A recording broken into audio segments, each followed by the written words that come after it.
आता जे आपण पाहतो ना ते प्रतिकृती आहे. तुम्ही म्हणाल हे गोकुळ खरं नाही का? मी सांगतो तुम्हाला, हे गोकुळ जे आहेत ना, आता पुष्कळ लोक गोकुळ आहे भगवंताची अवताराला सर्व मान्य आहे, पण शास्त्र असं सांगते हे जे गोकुळ हे प्रतिकृती आहे तीच भूमी आहे, तेच आहे. पण भगवंताने ज्यावेळेला अवतार केला घेतला तिथे गोकुळामध्ये मथुरामध्ये जन्म झाल्यानंतर गोकुळामध्ये नेऊन टाकलं. ज्यावेळेला ती ब्रज म्हणजे आता जे ब्रज आहे त्या प्रजा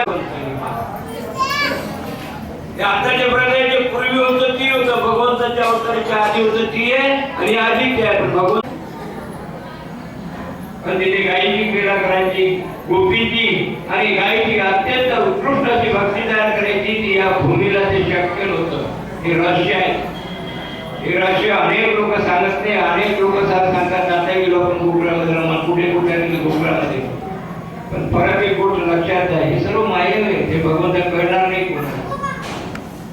गोलोकातून हा 62 कोसाचा परिक्रमाचा परिसर आणि भगवंताने आपली क्रीडा करण्यासाठी आणि मथुरेला आले होता. गोलोकाची भूमी गोलोकाला परत केली होती, पण आपल्या या सामान्य रहस्याचा भाग आहे.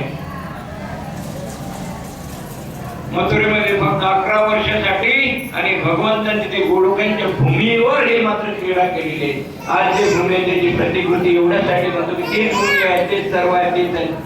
मी एकदा अयोध्याला गेलो होतो. रामांचं सर्व अवतार कार्य रामांचा जन्म जे अयोध्येमध्ये झाला. तिथे गेल्यानंतर मात्र एक महात्मा भेटले मला. शरीर तीरावर गेला असता एक महात्मा भेटले. महात्म्याने सांगितलं, बाबा बोले भूमी ये जो भी कुछ आपको दृश्य दिखता है वो अभी क्या तो बोले कभी का नष्ट हो गया. ती भूमी आहे म्हणजे राम अवतारामध्ये सुद्धा तीच भूमी आहे जी आता अयोध्येला आहे. त्याच भूमीला रामाचे पाय लागले आहे. त्याच विषय सर्व झाले. आता जे बिल्डिंग वगैरे जे दिसतात, कनक भवन दिसते, तिथे राजमहल दिसते, राजगद्दी भवन दिसते, शरीर जुनी आहे आणि अयोध्येची भूमी जुनी आहे. पण गोकुळामध्ये तसं नाहीये. गोकुळामध्ये यमुना तेच आहे गोकुळांनी, पण ही क्रीडा सामान्य भूमीवर होणं शक्य नव्हतं. आणि म्हणून गोलोकातून ही भूमी आणून आणि कुठे भगवंताने काही चरण मागितले, देवाला आपलासा करून घ्या म्हटलं, सर्व म्हटलं.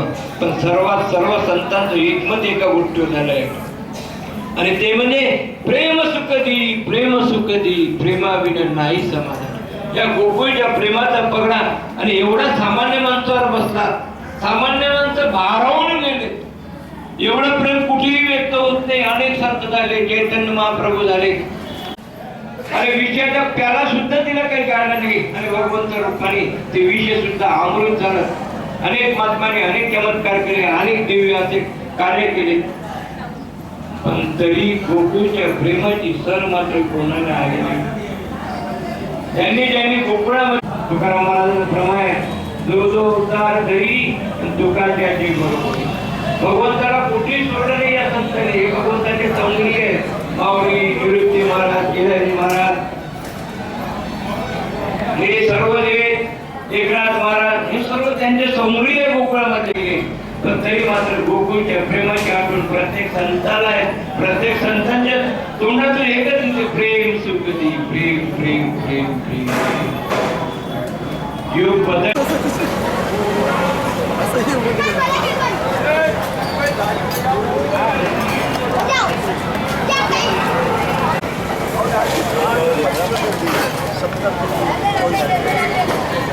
साफ सफाई, लाइटों वाइटों इतनी बड़ी हम જોઈએ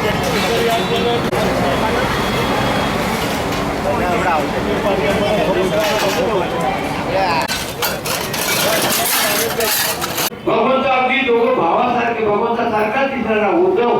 आणि जेव्हा गोकुळामध्ये गेल्यानंतर मग पुढे तिथे अन्नाला असं चारा त्यांच्या समोर हात लावतो. ते गोपी किती दिवसांचे उपास होतात हे जेव्हा बघितलं त्यांनी काय सांगितलं, शरीर एकदम जीर्ण होऊन गेलेलं होतं.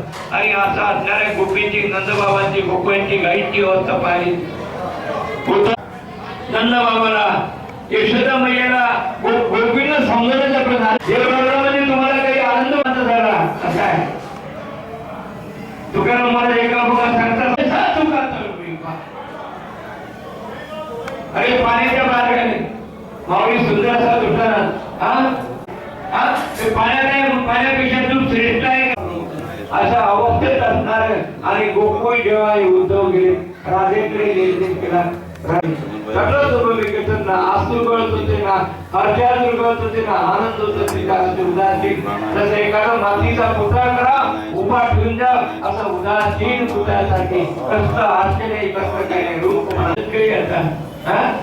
अरे मन गेल्यानंतर या शरीरात काय शिल्लक राहते रे म्हणून सांगते उद्धव मन ना भय समजायला कुठे शिल्लक आहे. आणि म्हणून आमची श्रद्धा आमचा जेव्हा एवढं खोडून आहे की त्याला राळल्याशिवाय अत्यंत काय सांग एवढं निष्ठूर झालं काय तो सांग त्यांना की त्याचं नाही त्या तुला कपडे झालेलं आहे तुझ्यामध्ये विलीन झालेलं आहे ज्योतिर्विलीन झालेलं आहे दिसते फक्त संस्कार हालतं फक्त मन त्याच नाव आहे काळा. काळा ही अवस्था आहे आणि या अवस्थेला म्हणतात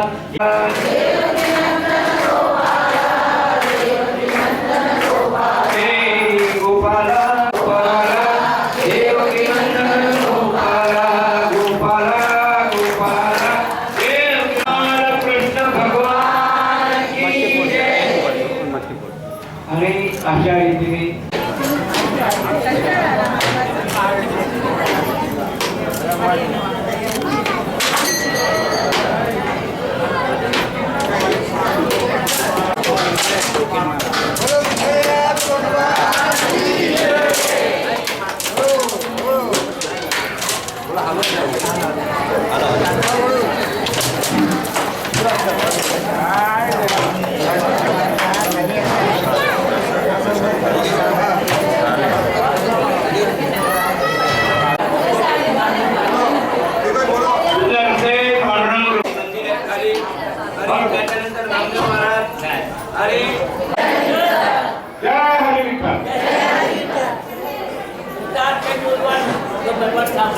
सद्गुरु श्री विठ्ठलराव महाराजच्या मुखे कालानी ज्ञान गंगावी काला यमुना नदीला किनारे गोकुळમાં થયેલી લીલાનું વર્ણન એમણે કર્યું. સદગુરુ શ્રી કેદારજી મહારાજ ચરિત્રને પણ એમણે ભણ્યું. સુંદર રીતે અભંગ સાથે આપણને એમનું કલા પ્રવચન સાંભળવા મળ્યું છે. આપણા એમના મુખે આ વાણીનો લાભ મળ્યો. ખૂબ ખૂબ એમનો આભારી છું. મંદિર સાથે સતત સંકળાયેલા રહ્યા છે ગુરુ અને એટલે દિવસે ને દિવસે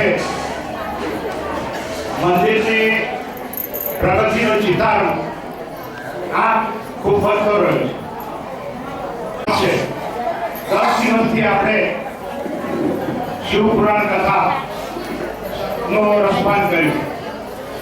ભૂપેન્દ્રભાઈએ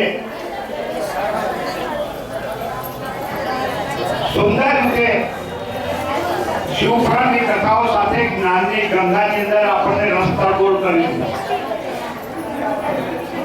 એમનો પણ ખૂબ ખૂબ આભાર અને ધન્યવાદ. તોરડા એ બધા ગામમાંથી જે અહીં આવ્યા છે બધાનો ખૂબ ખૂબ આભાર જેમણે આ કાર્યક્રમની શોભા વધારીને અમને ખૂબ જ ઉત્સાહિત કર્યા. મારું વક્તવ્ય પતે કે તરત જ દિલ્હી અહીંથી આનંદ કરવા માટે કેટલા દોડતા આવે છે. અને માથે ઉડાવું